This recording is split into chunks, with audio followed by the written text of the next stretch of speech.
और मैं रिंकल गुप्ता। चीनी दौरे के आखिरी दिन दिखा प्रधानमंत्री नरेंद्र मोदी के मेक इन इंडिया की अपील का असर। भारत और चीन की कंपनियों के बीच 22 अरब डॉलर की 21 समझौतों पर हस्ताक्षर हुए। पीएम ने कहा, भारत में बेहतर हो गया है कारोबार का माहौल। कांग्रेस उपाध्यक्ष राहुल गांधी ने प्रधानमंत्री नरेंद्र मोदी और तेलंगाना के मुख्यमंत्री चंद्रशेखर राव पर निशाना साधा और राव को मिनी मोदी करार देते हुए दोनों पर किसानों के किए गए चुनावी वादों से पलटने का आरोप लगाया।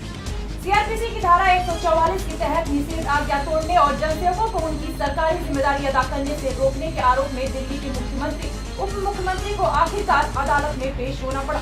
सुनवाई कर रही अदालत इस मामले में इनके पेश न होने पर खफा थी। बिहार के मुख्यमंत्री नीतीश कुमार ने कहा कि सरकार का एक साल केवल समय की बर्बादी है। मोदी सरकार ने पूरा साल बर्बाद कर दिया है। उन्होंने कहा कि बीते एक साल में उन्होंने कहीं भी विकास होते नहीं देखा।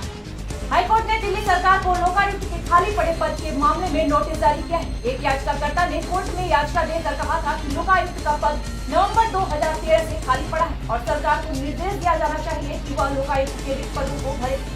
केंद्र और राज्य सरकार के बीच किसानों को राहत के मुद्दे पर जुबानी जंग तेज हो गई है। मुख्यमंत्री अखिलेश यादव ने कहा है कि केंद्र ने अगर हजारों करोड़ रुपए दिए हैं तो वो किसको दिए हैं, मैंने तो अपनी जेब में नहीं रखे।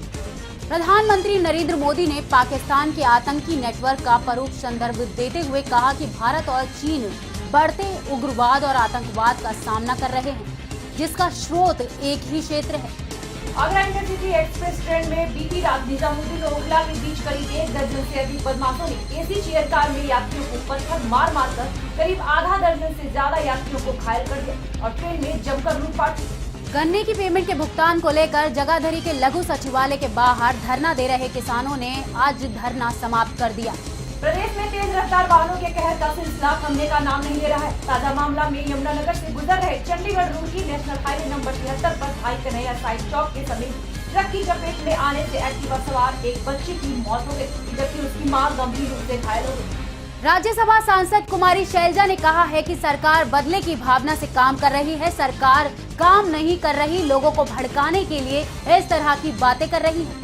रेवाड़ी जिला सचिवालय के बाहर पिछले 5 दिनों से भूख हड़ताल से बैठे मुजाल ऑटो कंपनी के 2 श्रमिकों की हालत बिगड़ गई। बीती शाम चिकित्सकों के एक दल ने मौके पर जाकर दोनों श्रमिकों के स्वास्थ्य की जाँच की। खट्टर सरकार के सुशासन के दावे रेवाड़ी में आकर लगातार फेल हो रहे हैं। महिलाओं पर अत्याचार रोकने के लंबे चौड़े दावों की हवा भी उस वक्त निकल गई जब इनेलो नेत्री को कुछ बदमाशों ने बीच बाजार रोककर पहले तो कट्टे की नोक पर लूटपाट की और उसके बाद उसे जमकर पीटा। सरकार ने एक बार फिर पेट्रोल और डीजल के दामों में भारी इजाफा किया है। बढ़े हुई कीमत आज से लागू हो चुकी है और लोगों ने इस बढ़ोतरी पर कड़ी प्रतिक्रिया व्यक्त की है।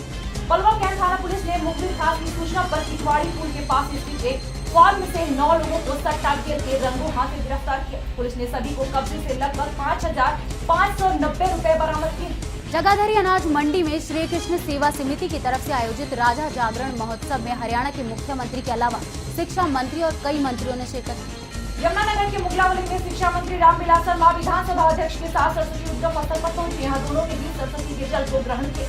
पलवल जिले में कृषि विभाग द्वारा करीब 2000 एकड़ भूमि में धान की सीधी बिजाई करने का लक्ष्य रखा गया। कृषि विभाग द्वारा प्रदर्शन प्लॉट लगाकर इस विधि के बारे में लोगों को जागरूक किया गया।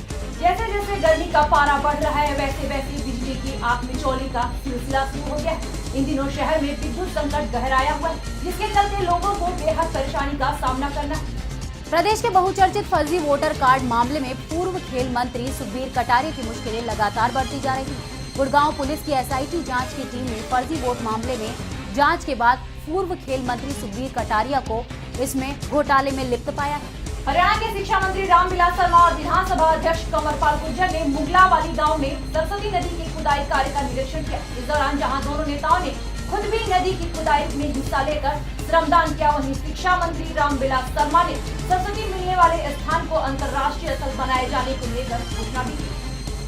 होडल में हुई बारिश से किसानों की एक साल की मेहनत पर फिर से पानी फिर गया है। मंडी अधिकारियों की लापरवाही और खरीद एजेंसियों की वजह से मंडियों में रखा हजारों क्विंटल अनाज बारिश में भीग गया और बर्बाद हो गया। गुड़गांव में एक बार फिर गुंडाराज देखने को मिला। इस बार रोड रेज की भेंट चढ़े गुड़गांव के एक वरिष्ठ वकील, जहां दिन दहाड़े हाईवे के किनारे वकील की लाठी और डंडों से पीट कर धुनाई करके उनकी हत्या कर दी गई। मेरे बेटे को बस मुझसे मिला दो, मेरे बेटे को कहीं से ला दो और मुझे कुछ नहीं चाहिए। ये स्वर उस माँ के मुख से रोते हुए निकल रहे थे जिसके 11 वर्षीय बेटे यश का शव फांसी पर लटका मिला। परिजनों का यही आरोप है कि उनके बेटे को मकान मालिक ने मारने के बाद पंखे से लटका दिया और फरार हो गए।